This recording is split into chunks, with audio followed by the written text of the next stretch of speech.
Hi, and thanks for listening to Gossip with Celebrity, brought to you by Celebrity.com. This week we talk about Emma Roberts, K-pop fan activism, the Royals, and the crazy tennis tour. Our user feedback is about how awesome we are, and we end with our weekly feature, the comments of the week. The stories, photos, and tweets we talk about can be found at Celebrity.com/podcast under episode 57. A quick programming note, we'll be off on July 5th, and we'll be back on July 12th. I forgot what I was going to say. Hi. I did. I was like, what do I say again? Hi, I'm Katie, the founder and editor of Celebrity.com, and I write as Celebrity. And I'm Chandra. I'm the head writer for Celebrity, and I write as Kaiser. You have to understand something. So, I went to the grocery store in between work and recording the podcast, and I was at a traffic light, and I forgot where I was going. For about 10 seconds, I was like, holy fuck, where am I going? Where am I? It's just that kind of day. I just took a nap, but it was like a 25-minute one with one of those meditation things where you're walking along a lake or something. I don't know what I'm doing either. I have driven past places forgetting where I'm going a lot, though. That has never happened to me where I completely blank on what I'm doing. Yeah, it's really not even around your house? Oh, no, I do that. I forget why I walked into a room, and I'm like, wait a second, why am I here? But, when I'm driving, no. Not when I'm driving. I do when I'm driving sometimes. So I got my oil changed. I got that new car, in November last year. I got my oil changed, and it cost $85. That's crazy. I was like, oh, my God. They said it needed synthetic oil or something. I need to Google it before I start talking about it. But I want to know if that's legit. Well, I don't know. Did they change anything else? Did you get new filters or anything? No, they said it needed synthetic oil. And their credit card machine was down. And I was like, oh, yeah, I can pay cash. And then they told me it was $85. And I'm like, I don't have $85. I had $76. So I saved $10 or something. I don't know. They just took whatever I had on my wallet, cleaned me out. That's ridiculous. Yeah. When I bought my Nissan Altima, that was the first time I've ever bought a new car at a dealership. Mm-hmm. And Nissan is really nice. If you buy the car at the dealership, you go in, they give you free inspections. They do a cheap oil change. They check They'll do everything. Oil change? Yeah. Okay, so I could have just come out by you. I bought my car at the same place you bought yours. I'm sure they would do oil changes for cars that they sold but aren't Nissans. Though. Okay, I'm going to hit them up because it's a little bit of a drive. I have a Chevy Impala. I know I get free inspections, but I didn't know they do oil changes. Yeah, they do everything there. Okay, and it's cheap? The oil changes are cheaper, but you can't just go in and get a standard oil change. They do the 70-point inspection no matter what. Okay. It takes longer, but I do think it's cheaper, and I always feel good they checked everything on the car anyway, so. So, yeah, I'm trying to decide whether it's worth it to drive to save money. I was kind of pissed off.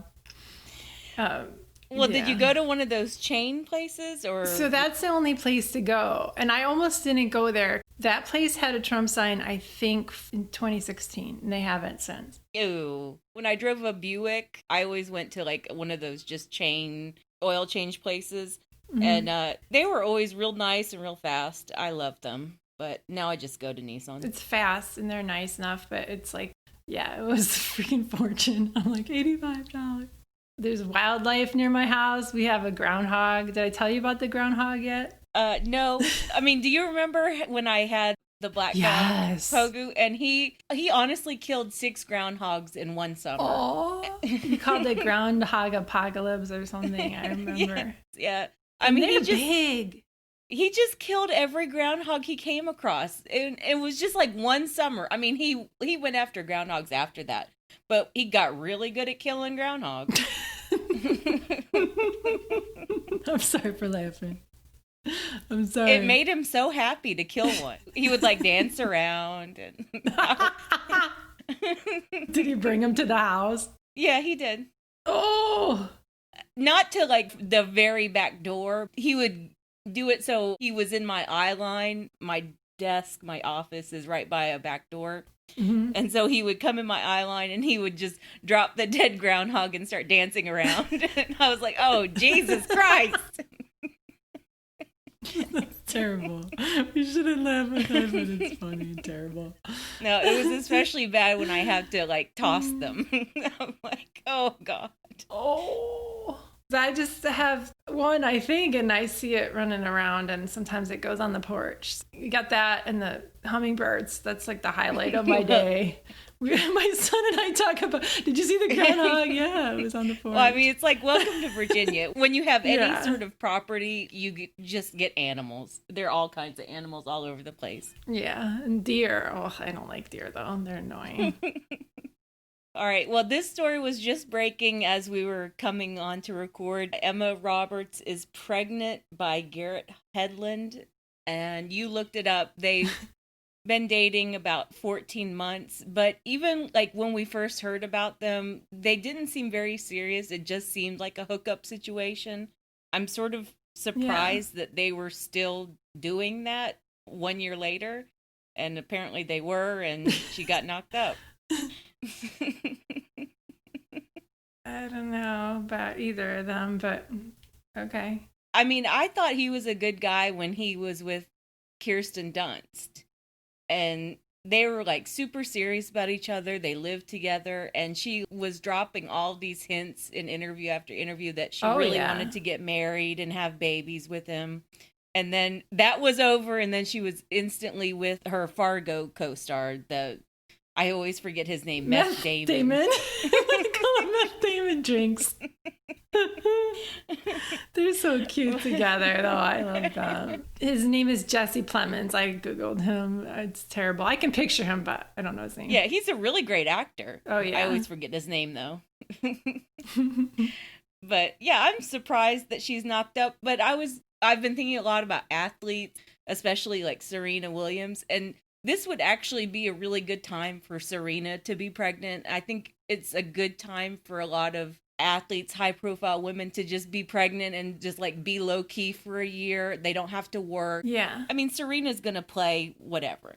But I'm just saying that if you have to take a year off to be pregnant and have a baby, this would be the time to do it. That's a good point. I didn't really think about that because my pregnant days are long over. But it is something that would do well with their schedules, because I know a lot of women in every industry give up a lot when they're pregnant for their careers. Yeah. Yeah. So since we last talked, Trump had that sad Tulsa rally, and they had to dismantle the overflow area because not enough people came.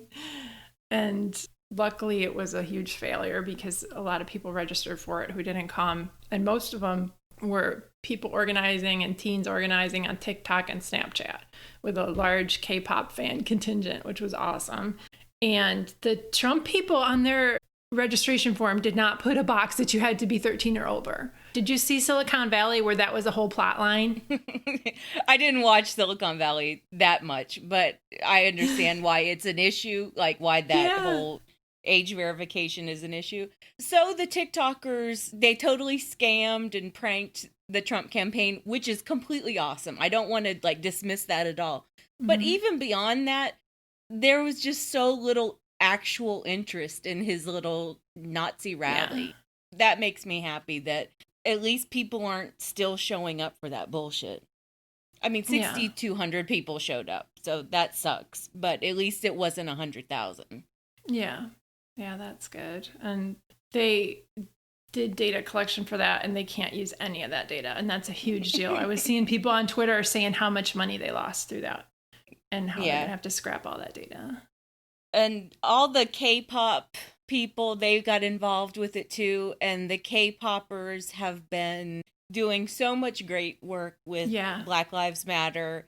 They've been flooding police department, what are like tip lines, and, you know, please help us identify this activist. And the K-poppers will come in and say, hey, look at this guy. Look at this guy. Look at this video of BTS or whatever. Yeah. It's awesome. And all the stupid racist hashtags, they're taking those over. So it's been nice to watch them, and it gives me hope for that generation. It really does. I still have concerns about the youth, but You they're sound okay. so old when you say the youth. My kid is so smart. Once in a while, I'll find something that he hasn't heard of already, and he'll be like, oh, that's cool. But otherwise, he's like, I read that. I know it already. Yeah, and they are.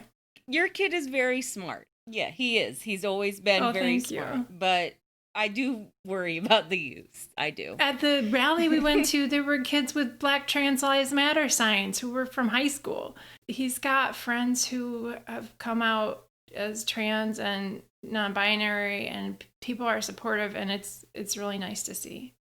So yeah, I do think that generation is a lot more accepting of gender identity, sexuality, everything.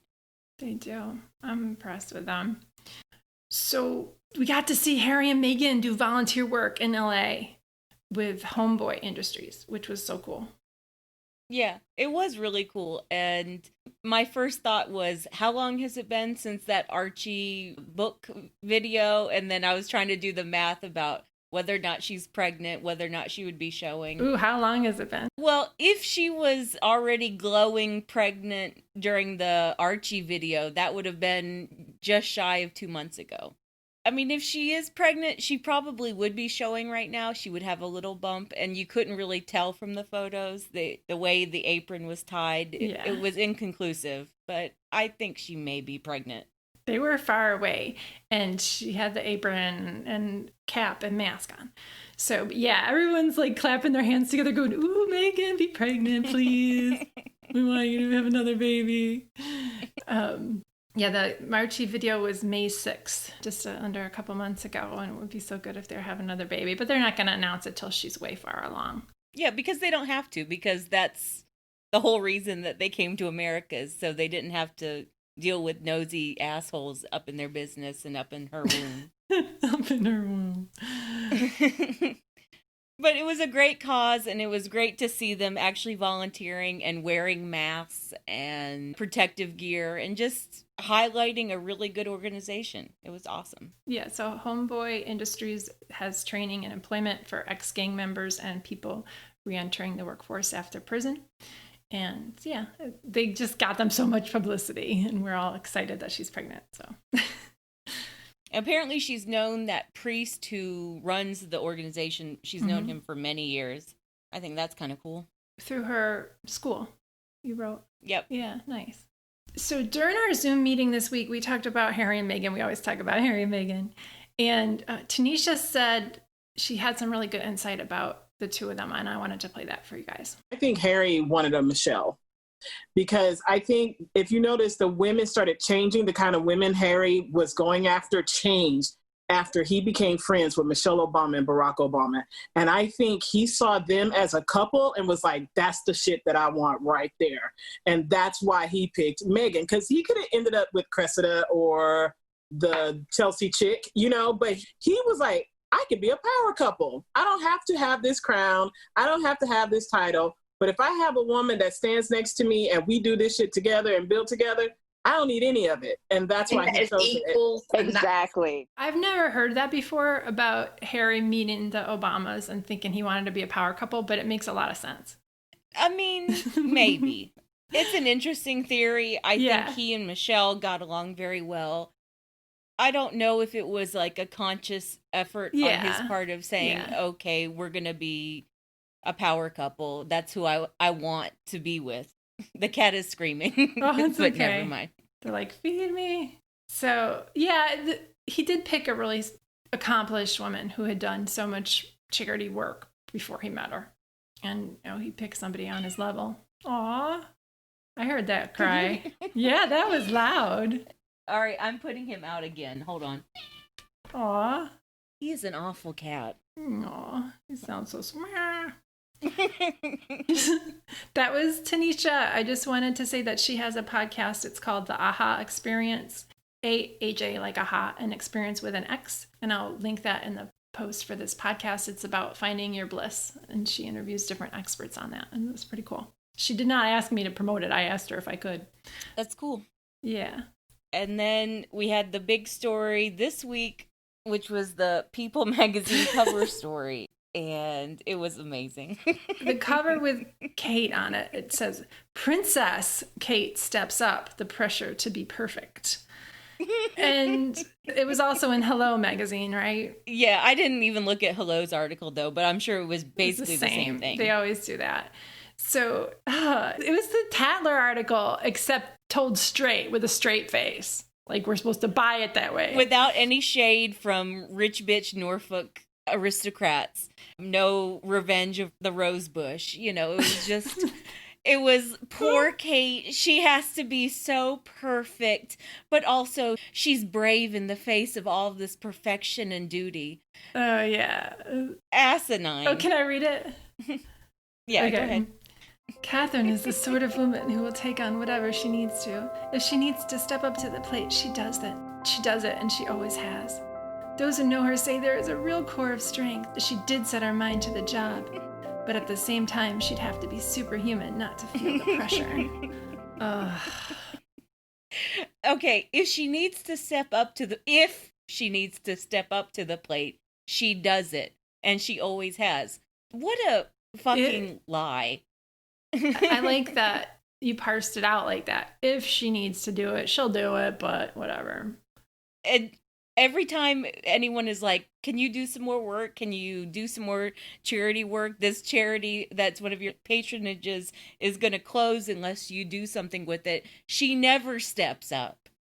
And I also think that, like I said in the coverage of this People article, as Meghan has left, and I've really been thinking about like the difference between the two duchesses and how they handled the family, I think Kate has never really concerned herself with the whole idea of actually working hard, actually trying to be, quote unquote, the people's princess. Kate was always too busy navigating her place within the family and what they wanted from her. Yeah. And they wanted her to be lazy. They wanted her to be dull. They wanted her to never outshine anyone else.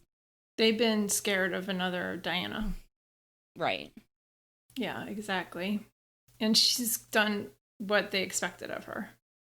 Right. And Meghan didn't. What they wanted from Meghan was very different, and Meghan didn't navigate that. No. Meghan wanted to be a people's princess. She wanted to do good works. So yeah, Kate was exactly what they expected of her, and the rest of us see how ineffectual that is. But it wouldn't be so notable and so funny if the PR around Kate as quote unquote top CEO wasn't so ridiculous, wasn't so over the top, wasn't so full of lies. Oh, did you see that all the keen people were making fun of me on Twitter today? I thought that was awesome. People were making fun of you where? On Twitter. The Cambridge Stance girl on Twitter. I was like, ooh. Well, I saw that Tom and Lorenzo retweeted the Meghan and Harry photos, and that was like a huge thing for TNL. But yeah, it was nice of them. Yeah, we do love them. I've been trying to get them to link us for years, thinking them for years. Pay attention to us. They're really cool. They'll like talk to us on Twitter, but they won't link to us anyway. I don't think they have love you, link Tom posts. and Lorenzo. We love you, Tom and Lorenzo. Yeah. They don't have link posts. They're not doing that. So we also had a lot of suspicious stories about Prince William and Prince Charles and their relationship. We got new photos of Prince Williams with his kids for his 38th birthday. And then there was that picture of William and Charles together. Right. And Kate took all of those photos. She took the photo of Charles and William the kids. And let's just take a moment to talk about that one photo of William and the kids. Oh, yeah. It was so bad of William. The kids looked great. William looked terrible. That's just how he looks, Chandra. No, I mean, the smile was so bad. It was so toothy and gross. But the kids looked great. I didn't think he looked bad for him. Like, that's how he looks, you know? I think he's okay looking, but I just think that's how he always looks. Well, you like a baldy anyway. I like bald guys. Don't make fun of me for that. Whatever, you like dirtbags. I like dirtbags with facial hair, yeah. Ugh. I like shaved guys. Oh my God. Andy Murray has been playing tennis this week, and he's got like a full-on beard now, and I've never found that man more attractive. Ooh. I'm so hot for him. The beard is gorgeous. Anyway. Nice. But yeah, I like a guy with beard, and I think William, he just looks awful, and he looked like he was 50 years old in that photo with his dad. He's okay. So he always looks like that. But yeah, this is an interesting narrative they're pushing, and there have been a couple different stories about that, which you covered. Right. It's just very curious. All right, this is my like big theory of how everything went down. William was the one driving the exile of Prince Harry and Meghan. William was the one who was so fucking jealous and so fucking petty that he wanted his brother and his sister-in-law out of the country by any means necessary. And he basically waged a year-long campaign to get that to happen. Yeah. And when push came to shove, he made the Queen and Charles choose. He said, you know, it's either going to be me or Harry. Make your choice. And Charles and the Queen chose him. They chose William. But was it because they didn't have a choice after Harry and Meghan left anyway? I think there was a moment when Charles and the Queen really could have stepped up for Harry and Meghan. Oh, yeah. And they didn't because of William. Yeah. And I think for the Queen also, she didn't step up because she was too busy using Meghan and Harry as cover for Andrew as well. Or somebody else high up in that organization was. I don't know how much she has control over the day-to-day, right? No, but I mean, it was done with her authorization.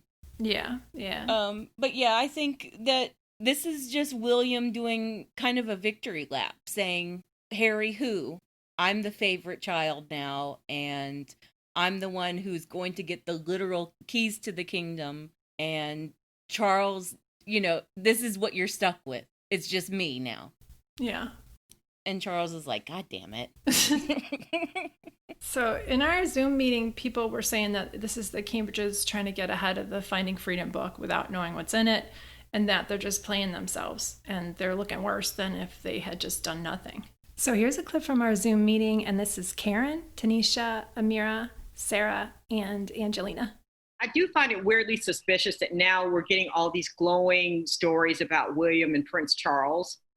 And someone speculated that they're probably trying to do a preemptive strike because of the book that's coming out. They probably have no idea what's in it. So they're trying to put on this kind of united front, like everything's good, everything's great. They patched up, and you know they're really close now. So I just find that suspicious that all of a sudden we're getting all these flowery stories about their relationship. There was an article that came out that said that the reason why William and Harry fell out was because William didn't like the fact that Meghan fell out with her dad and won't talk to him or some bullshit. And I was just like, get the fuck. You didn't talk to your dad. You and Harry didn't talk to Charles for a long time, like after your mom died. What are you talking about? Because the guessing of what's in the book is actually making them look worse, in my opinion. Wasn't William the one who was keeping the kids from seeing Charles for like a good Charles had to shame him in the media. Yes. Yeah. They are not subtle. They have no game. Like the whole coming up with these stories and all these guesses out there too by all the media. They're just, it makes them look worse. Yeah, I think that's true. Yeah. I think that a lot of this is William and Kate trying to get ahead of Finding Freedom, trying to get ahead of the Sussex. They're still competing with the Sussexes. It's good because that means they're doing shit. Well, I mean, it's good for us because of the gossip, but yeah, true. I mean, it's still dysfunctional as hell. That's how that family is, definitely. So Speaking of dysfunctional, I don't know how to pronounce any of these people's names, so... All right, you want me to do it? So I'll give like the exhaustive backstory. I'm a huge tennis fan, obviously. Talk about it all the time. And 2 weekends ago, they started this thing called the Adria Tour, and it was started by the ATP number one, Novak Djokovic, as a way for him to like celebrate his country and this whole, the Balkan area. Mm-hmm. And so he set up this multi-country tour. They would only play on weekends, and he invited a lot of top players to come to Serbia and to come play on this tour.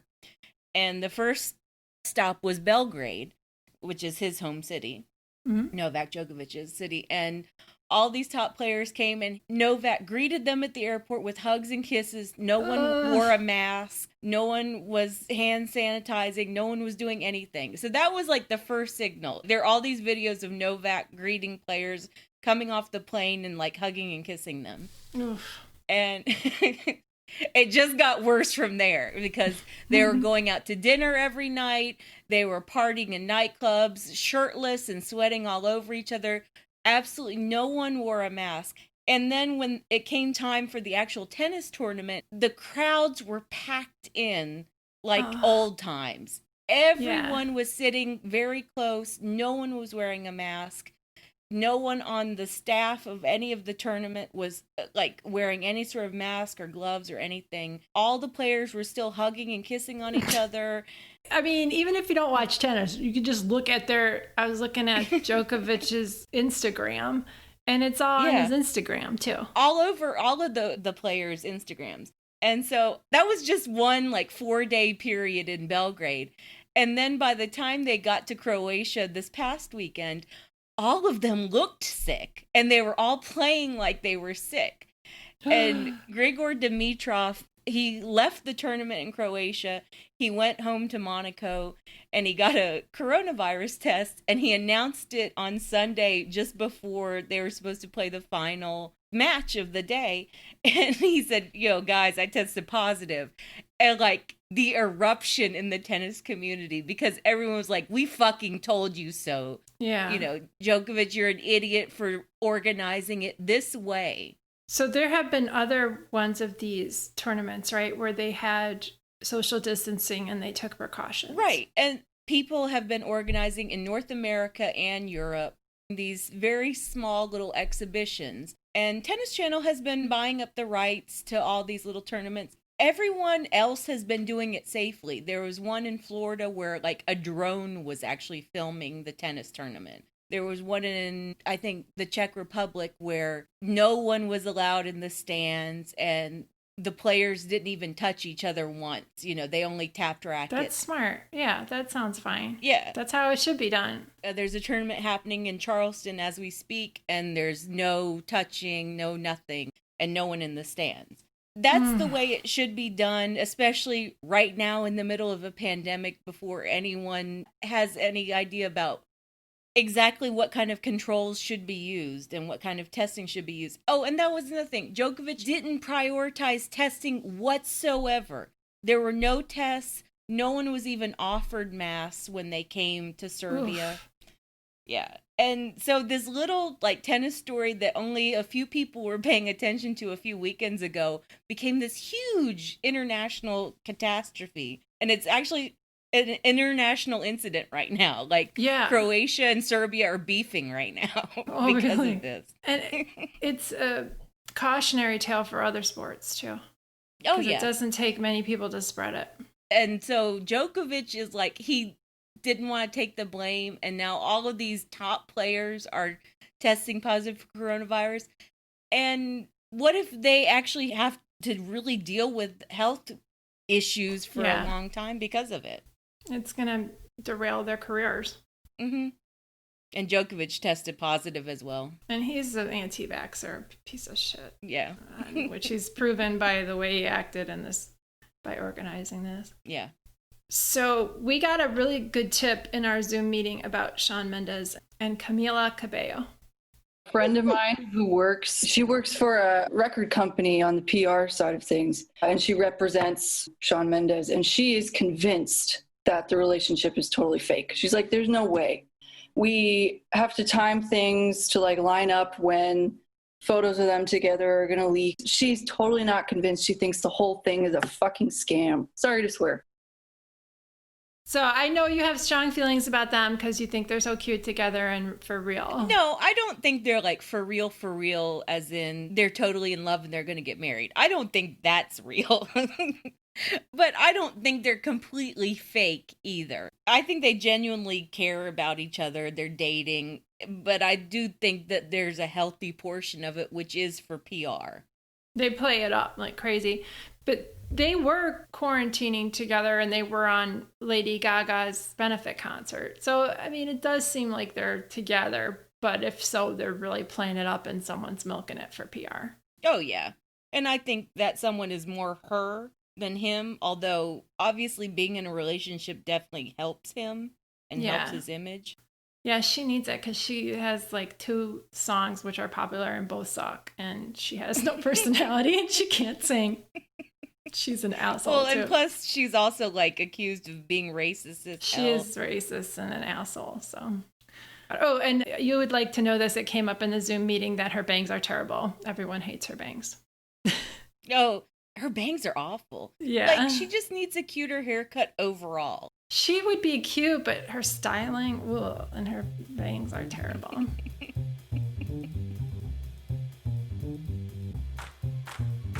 Okay, let's move on to the user feedback. So I posted an Instagram story, which was a video of a little hummingbird at my feeder. And Alexandra messaged me that she laughed so much at our bird sizism on the podcast last week when we were making fun of big birds and saying how much we hate them. Bird sizism. We do have that.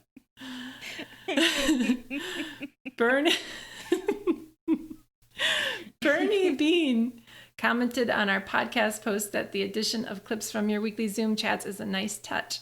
I enjoy listening to you two shoot the shit, but I like hearing from the CB commentariat as well. Commentariat, that's such a fancy word. I've never even heard that word. And Susan sent us a text message saying, I eagerly await your podcast each week. It really lifts my spirits listening to you two laughing at each other. Thank you, Susan, and thank you to everybody who gives us feedback. I like to think we're laughing with each other, not at each other. Sometimes we laugh at each other, but only when we screw up and it's good-natured. Yeah.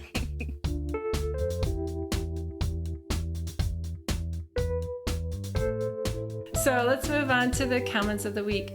My comment of the week is on Hecate's post about Sammy Hagar saying he would perform and sacrifice himself for the economy because he's just an asshole. And Lay Purple commented, he wrote a song years ago about being unable to comply with speed limits on the highway. You just got it, right? You just got it. It's funny. Sorry. It's so funny. That's so good. I can't stop here. He's a reckless idiot. Hopefully the people who regularly attend his shows have better sense than he does. All right, that's enough. All right, so Sorry, go ahead. My comment of the week is from that Dennis Quaid got married post. I'm obsessed with the fact that he's got married for the 4th time and she's almost 40 years younger than him. She reminds me of Bobby Flay's ex-wife. Remember her? She was from Law and Order SVU. She's got that awesome. Same look. She does. Too pretty for Dennis Quaid. She's very pretty, I think. Yeah. So they got married, they eloped. Dennis Quaid had to lock that down real fast because I guess he was afraid that she was going to come to her senses or something. But so the commenter called Who Are These People wrote, she has a master's degree in accounting and that may prove useful.